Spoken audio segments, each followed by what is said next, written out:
Hello everyone. In the previous lecture, we discussed a very important statement about sequences, namely a monotone sequence is convergent if and only if it is bounded. The theorem certainly brings up the importance of boundedness, which is a very important concept. In today's lecture, we discuss another theorem called Bolzano-Weierstrass theorem, and it is also about the sequence. The main statement is the following: a bounded sequence has a convergent subsequence. In order to explain this theorem, we start with a definition. Let X be a sequence and n1 smaller than n2 smaller than nk be a strictly increasing sequence of natural integers. Then the sequence x prime, which consists of the following elements: x and 1, x and 2 x and k equal a subsequence of x. Basically, a subsequence is a subset of a sequence while preserving the order of elements in that subset. Here is an example. Let's consider the sequence xn equal to 1 over n. That is, x consists of the following elements: 1, 1/2, 1/3, and so on. Now we consider n1 equal 2, n2 equal 4, n3 equal 6, and k equal 2k. Then the subsequence x prime consists of the following elements: x2, x4, x2k, and so on. That is, it contains the following elements: 1/2, 1/4, 1/6. Only elements with even index from the original sequence. Another example is the sequence of 1 minus 1, 1 and minus 1, and so on. That is, the sequence only assumes two values, 1 and minus 1, alternatively. Now we consider all the odd indices, and 1 equal 1, and 2 equal 3, and 3 equal 5, and k equal 2k minus 1, and so on. Then the subsequence that only consists of elements with odd indices is the sequence 1, 1, 1, and so on. The sequence only contains element 1. Another example is the M tail of a sequence, which we saw earlier. Remember, the M tail of a sequence is defined as all elements in the sequence after the M index. So it starts with the M plus 1 index and so on. That is, the sequence consists of x m plus 1, x m plus 2, and so on. So in this case, n1 equal m plus 1, n2 equal m plus 2, and so on. So the first theorem is that if a sequence xn converges to some number x, then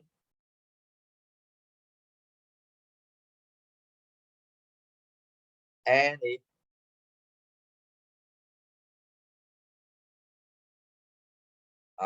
subsequent x prime equal to x and k also converge to the same number x. And the second theorem says the following: let x be a, equal to xn be a sequence, then the following are equivalent. First, xn doesn't converge to x, that is, there exists an epsilon greater than 0, such that for any natural integer k, there exists some natural integer nk, such that nk greater than equal to k, and here x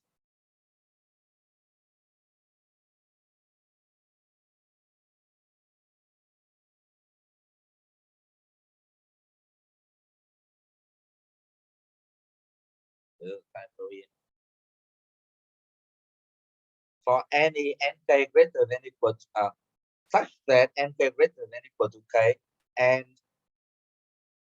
x and k minus x is greater than epsilon.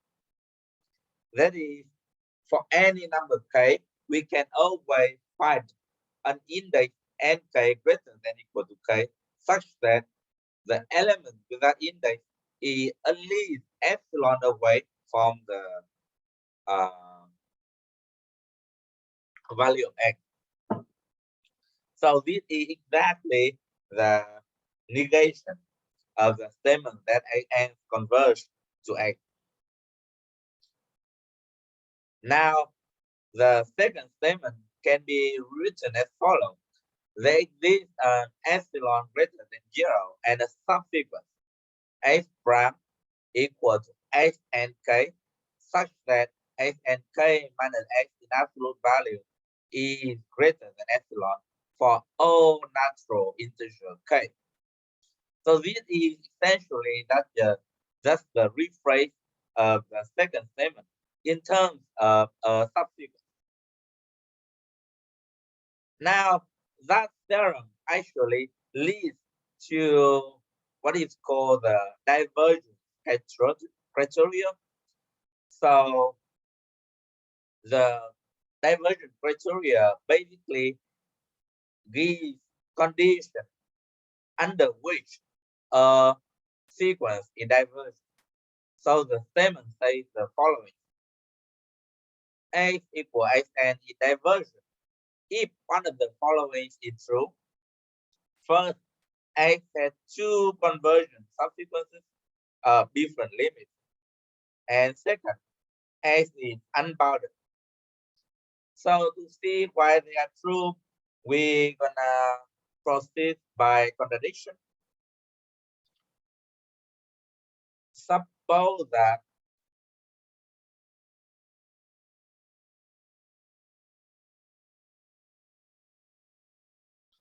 x is convergent to x, then by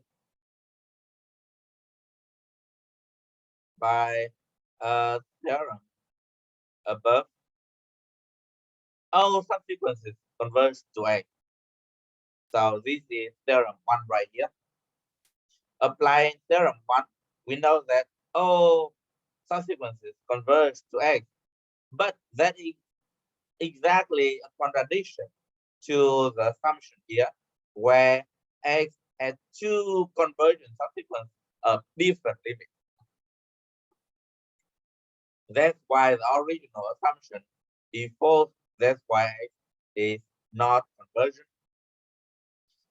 To prove the second statement, we recall a theorem in the previous section 3.2. It says that a convergent sequence is bounded. That is, convergence implies boundedness.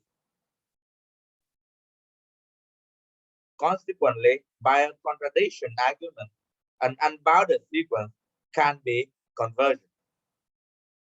So you can see that in order to write a proof for the aforementioned statements, we essentially just recall appropriate definition and appropriate statements relating the concepts together. So this is a diagram of how you organize your thinking into a rigorous proof. In order to prove statement one, then we relate it to other statements, let's say 2, 3, 4, by previous results and theorems. Then we need to place things in certain order. 1 implies 2, implies 4, and 4 implies 1, something like that. Then, using that framework, we write a rigorous proof using induction technique or proof by contradiction plus logical reason.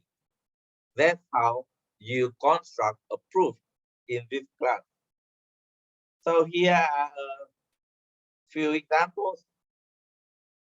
First, we consider the sequence X that only assumes two values minus 1 and 1 alternatively.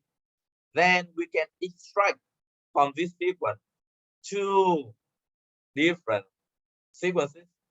The first sequence contains elements of even indices.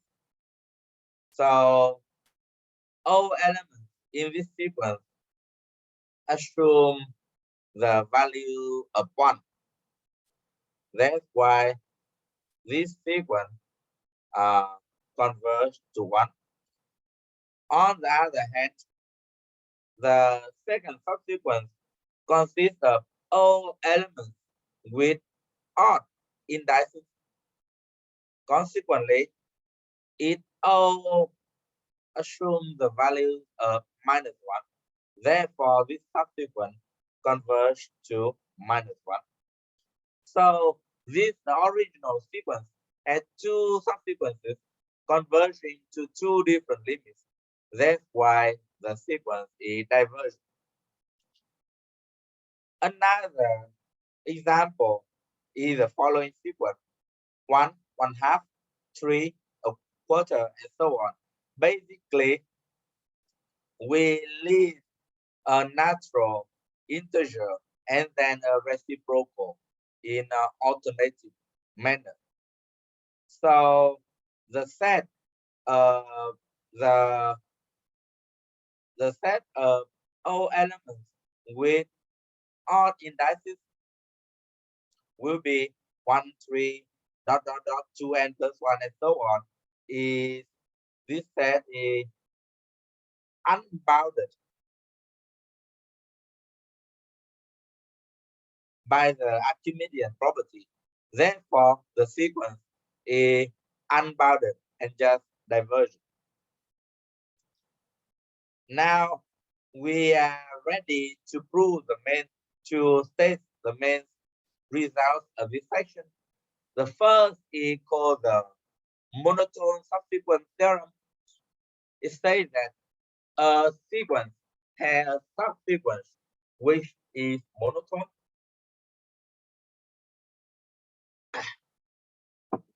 Basically, we extract from a sequence a subsequence so that this subsequence is always increasing or decreasing.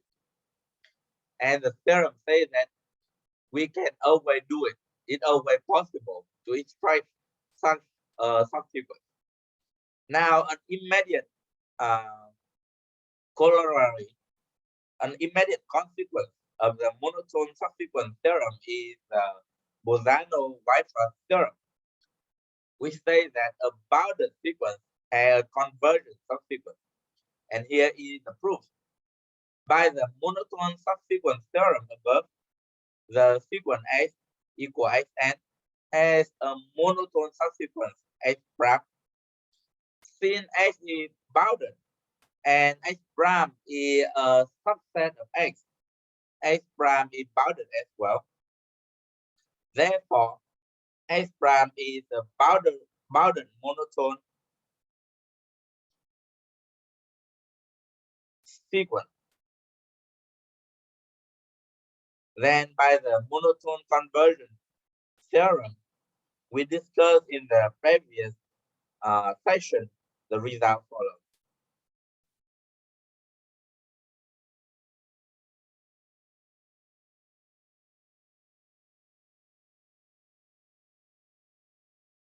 then the H prime is convergent.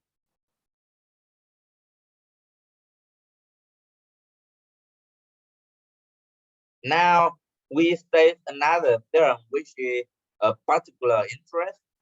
Let X be a bounded sequence.